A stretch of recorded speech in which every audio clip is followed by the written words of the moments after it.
Hey everybody, welcome back. My name is Abby. I'm with Fitness is Medicine.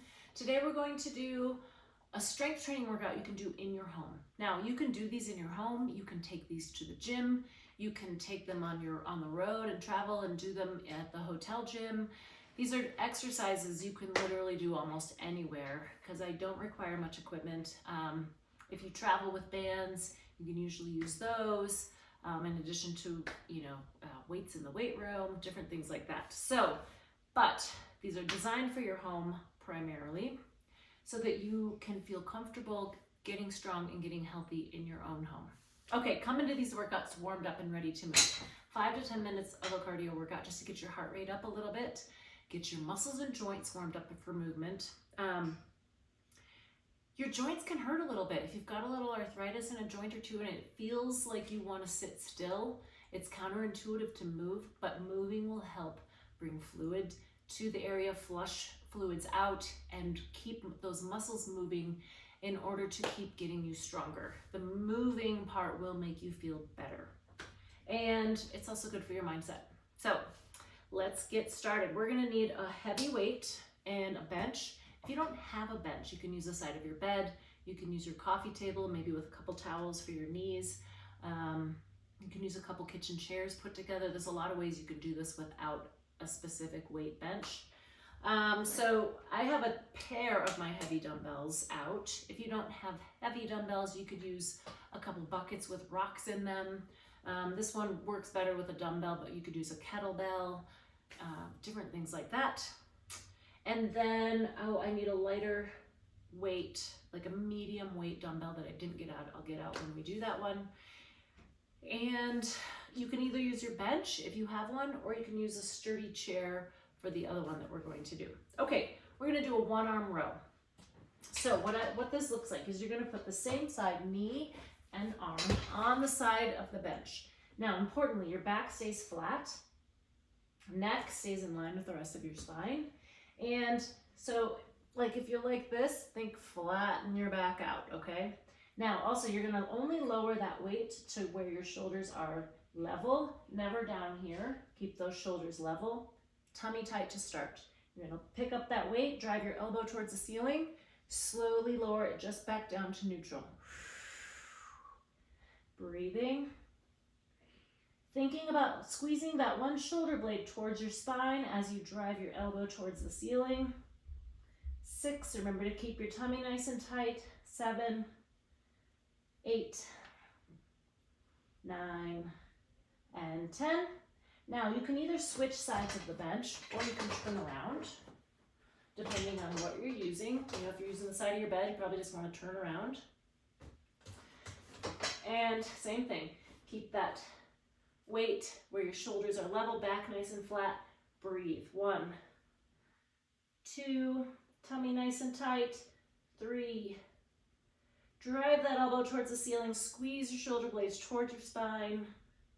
6, 7, 2 more, and 10. All right, good. Now I'm gonna push this out of my way. You can use the bench for your next one if you want, but for my purposes, it's a little bit in the way. I'm gonna set this weight down next to the other one. Remember, good form, setting those weights down and picking them up. Okay, I have my sturdy chair here. We're gonna do slow sit, fast stands. So what I want you to do is bring your feet closer to your center of gravity, closer to your hips. Lots of people start out sit-to-stands with their feet way out like this. Now, what that looks like is I have to get my body weight from here all the way out there. So I'm really gonna have to try to lean forward, throw my body weight forward. The closer I have my feet in to my center of gravity, the easier it is to transfer my weight to standing, right? So thinking about that from all chairs, especially if you're in a cushy couch or a really soft chair, scoot yourself towards the edge of that chair, bring your feet back towards your hips, and then you have an easier time of transferring your weight to standing. So what I want to do is stand up fast, slowly sit. That's 1. 2, So we're working on explosiveness, power, 3, and then really working on muscle control. When you're doing this, look down, keeping those knees out over your ankles. It can be tempting with weak hips to let those knees go in like that. Don't allow it. Keep those knees over your ankles. Some people do it, they're not even aware of it. Most people are not aware of it. Just being aware of it can help keep those knees out over your ankles. Slowly, I like to put my arms forward. It kind of changes that center of gravity. Let's do 3 more. Up fast. Slowly, I want you to sit all the way down. 2. Last one. All right, good. And I'm gonna put that chair out of my way. I will use it again for the very last exercise. Okay, I forgot to get out kind of a medium weight dumbbell. And we're going to do another form of shoulder press. We're going to do a shoulder press opposite march. Now this one is slow and controlled. This is a balance exercise in addition to a shoulder. So up. Now I want you to do this slowly. That opposite knee is coming up. Balance, really challenge. The way you can do this, making it easier for yourself, connect through your core. Really, tighten your abs, tighten your core. Really focus on slow. Now, another thing you can do is maybe do this next to, like this is my wall. So you've got something to kind of balance you if you do lose your balance.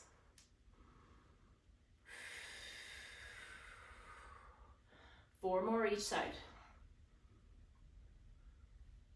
Now this is much easier, right? So you want to really control.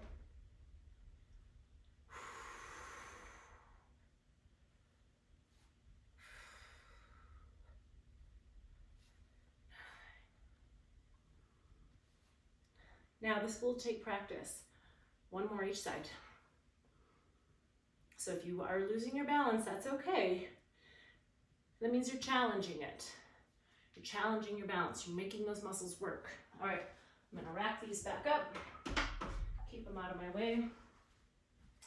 The next one I'm gonna have you do is a heavy weighted carry. So there's a couple different ways to do these. You can have heavy weights in both hands. You can have heavy weights in one hand. Sometimes that's called a farmer carry, like you're carrying a heavy bucket.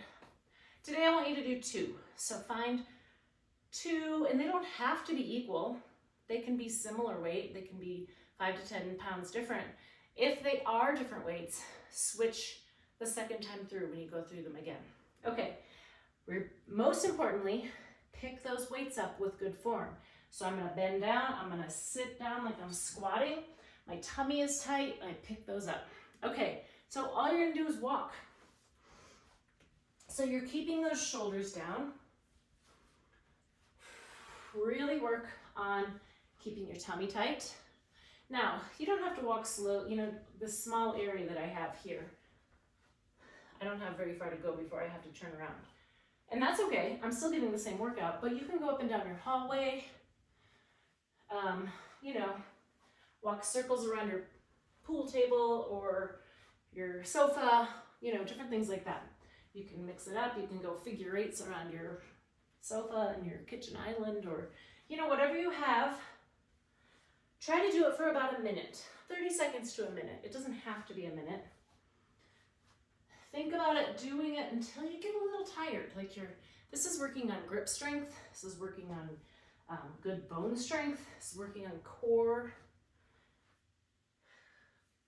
And of course your arms. Your arms are working just holding that weight. Okay, now if you're getting tired, I'm gonna rack my weights to just keep them out of my way. Regardless, remember you're using good form, bending your knees, bending your hips, tightening that core. When you are bending over, doing something, lifting something heavy, start here. That will help protect your back. Your core is here. So you want to help both sides of your core by connecting through the front. Okay, now we're going to do a tightrope, so a different way of walking around, but I want you to do heel toe. So start off nice and slowly, right heel to toe. If you've got hardwood floors or tile, you can try to, follow one of those lines. Otherwise, make an imaginary line across your room. I've only got carpet here. Now, if this feels pretty easy, you can grab a throw pillow, a playground ball, a yoga block, something lightweight, and I want you to turn. So you're going to step right, turn right, step left, turn left. Now this is an advancement past the first tightrope walk. So work where you are, where it's a challenge. Again, let's work for 30 seconds to a minute. You can go up and down your hallway, you can go back and forth across your room like I'm doing. One more challenge you can add if you're feeling like you want a little bit more of a challenge is to be doing this and then think of a category like colors. So you're gonna name all the colors you can think of and say it out loud. Say blue, red, pink, orange, mauve, purple, brown, black, whatever, work on that. Maybe the next time you do it, you pick a different category like types of cars or types of trees, types of flowers. Say them out loud, adding that cognitive challenge while you're doing a balance challenge is really important. It's good for your brain, it's good for your balance, it's good to incorporate the two and really get that great challenge. Okay, last one. We're gonna do a seated knee lift using your chair or your bench if you have one, but something sturdy, something solid, not like the edge of your sofa. So what I want you to do is kind of put your hands under your thighs,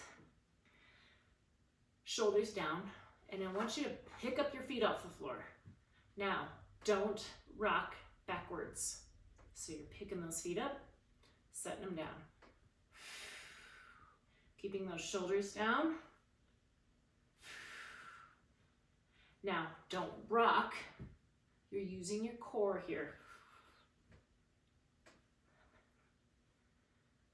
8. Now, if you start these and you're not sure you can even pick up those feet, start by 1.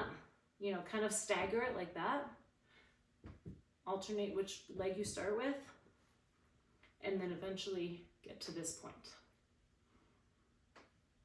And rest. Okay, like I always say, go through these 1 or 2 more times. Add a little cardio in between. Keep that heart rate up, and then follow with a good cool down and stretch. Try to hold your stretches for about 30 seconds each, 20 to 30 seconds. Think about the muscles that we've used. I have done some stretch videos over the last few years, so you can look back and try to find those. Those will be helpful if you're not sure what to do. Other than that, have a great workout, and we'll see you next time. Thanks, everybody.